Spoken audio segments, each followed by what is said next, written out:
Francis Druon, bonjour. Laurent, bonjour. On va parler de protection des risques du dirigeant, on va parler de travail en interprofessionnalité.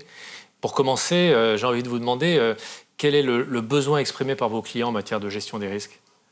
C'est particulier parce qu'il y a autant de besoins, autant de demandes qu'il y a de clients et d'entreprises. Vous savez qu'experts comptables, dits traditionnels, nous accompagnons les TPE et les PME. Donc en fait, la vie de l'entrepreneur est très étroitement liée et imbriquée dans la vie de l'entreprise.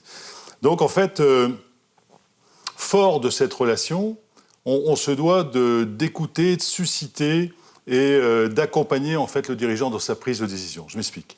C'est que quand vous avez par exemple un créateur d'entreprise, en fait, ce sont des surhommes et immortels. Donc en fait, ils ne se soucient pas du tout de la couverture sociale et ça ne leur vient pas idée parce qu'ils sont obnubilés dans leur projet de vie et d'entreprise. D'accord ? Donc charge à nous quand même de susciter le questionnement, de se dire, mais attendez, si demain vous aviez une problématique d'incapacité de travail, ne pas être en mesure d'exercer son art, plus de revenus, c'est le pire qui puisse vous arriver. Et donc on va éveiller du questionnement qui vont peut-être l'attirer sur de la prévoyance, mais tout au moins ne pas le laisser en recul, en repli de toute cette problématique. D'accord ?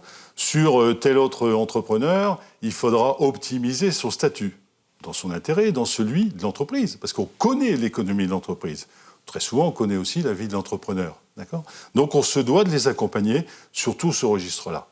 En cours de vie d'entreprise, on va se poser les questions sur la couverture des salariés, de la prévoyance des salariés. Qu'est-ce qu'on peut leur apporter éventuellement comme outil supplémentaire sur des frais médicaux, des choses comme ça. D'accord ?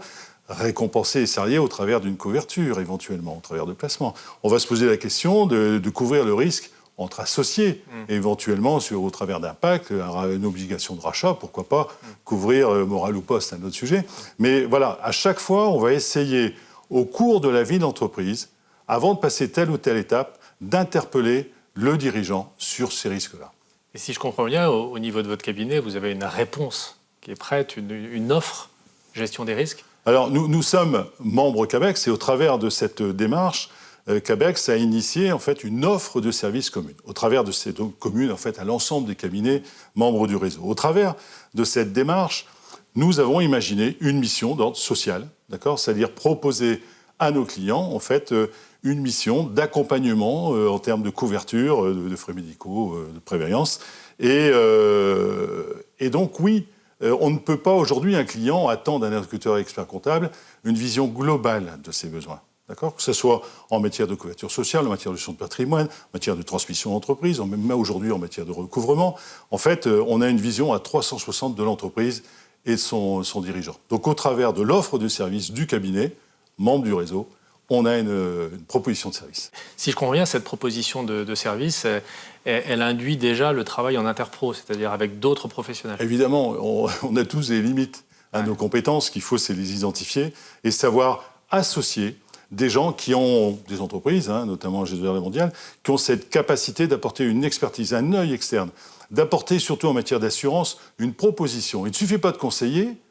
Au travers d'un conseil, c'est bien, mais finalement, le client, il est stoïque. On lui a dit qu'il fallait souscrire, il fallait y réfléchir. Oui, mais alors, je vais où, je fais quoi, je fais comment Et donc, l'intérêt, en fait, d'être accompagné par la Mondiale, c'est d'aller au-delà, en fait, du conseil et de proposer.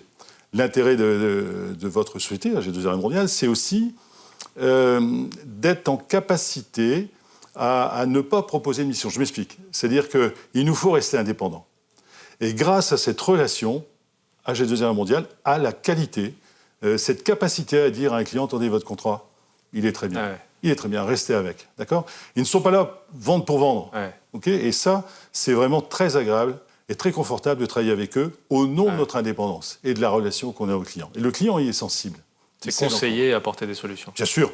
Par contre, oui, c'est très frustrant d'apporter un conseil et de ne pas apporter une offre derrière. Donc là, le client qui dit c'est bien gentil tout ça, mais alors j'en fais quoi ? D'accord ? Et là, on est en capacité, grâce à ce professionnalisme, d'apporter une solution complémentaire. D'accord ? Donc on se doit, sur différents métiers, que ce soit la gestion de patrimoine, que ce soit en fait des problématiques de transmission, d'aller chercher des compétences qui viennent enrichir en fait nos ressources. Donc c'est obligatoire. Donc ça vous apporte finalement de travailler avec d'autres ? C'est extraordinaire. On s'enrichit mutuellement, Ouais. toujours dans l'intérêt du client. On ne perd jamais cette notion-là. Ça enrichit nos collaborateurs. Ça nous apporte une capacité à créer. La relation AG2R mondiale est excellente dans le sens où elle nous autorise à créer des nouvelles missions, à proposer des nouvelles missions. D'accord ? Oui, tout le monde est gagnant. Et le client le ressent aussi comme ça? Oui. Le client a compris depuis bien longtemps qu'aujourd'hui, il y avait tellement d'expertise dans les différents métiers qu'on ne peut plus imaginer un sachant devant qui sait tout. Ça, c'est fini. D'accord ? Et donc, que ce soit en matière sociale, que ce soit en matière juridique, d'avoir devant lui différents interlocuteurs qui parlent de concert dans son intérêt, il est preneur. Il est preneur. Et surtout d'avoir un maillon qui permet de chaîner, de fluidifier l'information. On a l'économie, je vous l'ai dit tout à l'heure, de l'entreprise. On a des informations qui sont très personnelles et qui guident l'entreprise quelquefois. Et à partir de ce moment-là, d'avoir ce lien est toujours dans son intérêt. C'est-à-dire, c'est ça qui est quand même extraordinaire, un enrichissement. Et là, 1+1, ça fait vraiment 2+ même. D'accord ? Voilà. Non, c'est du gagnant. Et pour finir, sur le terrain, c'est simple, c'est facile de travailler à plusieurs comme ça?